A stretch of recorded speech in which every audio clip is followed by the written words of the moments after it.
अस्ट्रेलियामा एन्टरप्रेन्योर भिजामा आउने फर्स्ट नेपालीलाई म आज भेट्न आएको छु। ल सर बाहिर गएर कफी खाँदै हामी गफ फर्स्टमा है त।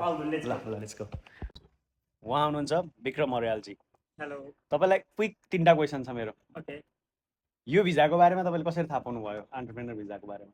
यो भिजाको बारेमा चाहिँ म जुन कम्पनीमा काम गरिरहेको थिएँ एसोसिएट थिएँ हजुर त्यही मेरो म्यानेजरले नै यो भिजा यस्तो अप्सन्सहरू छ भनेर मलाई भन्यो।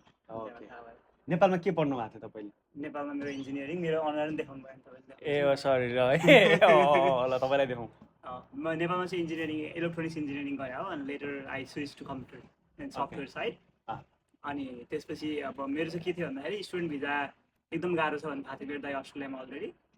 अनि त्यो भएको भएर मैले चाहिँ केही अरू अप्सन्सहरू खोजिरहेको थिएँ, काम पनि गरिरहेको थिएँ। I was like making really good money नेपालमा 2-3 लाख कमाइरहेको थिएँ।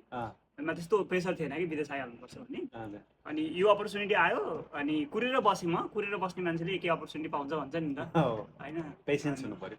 अनि त्यसरी चाहिँ मान्छे भिजा कति टाइममा आयो लगभग लज गयो? भिजा नर्मल्ली लाइक त्यो टाइम टेबल चाहिँ 3 मन्थदेखि 90 डेजदेखि 9 मन्थसम्मको टाइम देखाइरहेको थियो टाइम फ्रेम वेबसाइटमा। अनि लाइक म त भिजा एप्लाई गरेँ होइन, गरेपछि अब आइहाल्छ होला नि त 4-5 महिनामा भन्ने थियो। आउँदै आएन 15-16 महिना लाग्यो है। अब त आउँदैन होला, अब अर्कै कन्ट्री ट्राई गर्नुपर्छ क्या। अस्ट्रेलिया दिँदैन होला, यत्रो लङ टाइम त कसले लगाउँछ र होइन। जुन भनेको थियो टाइम ओरिजिनल टाइम त्योभन्दा बढी नै लागेपछि अनि फ्याट्ट अनि उनीहरूले चाहिँ डकुमेन्ट माग्यो मलाई। हजुर होइन 81। अनि डकुमेन्ट मागेर एडिसनल डकुमेन्ट। त्यसपछि त्यो डकुमेन्ट प्रोभाइड गरेँ, त्यसको 1 हप्तामा भिजा आयो। ए अलराइट। अनि टोटल 16 मन्थ जस्तो लाग्यो। 16 मन्थ जस्तो लाग्यो।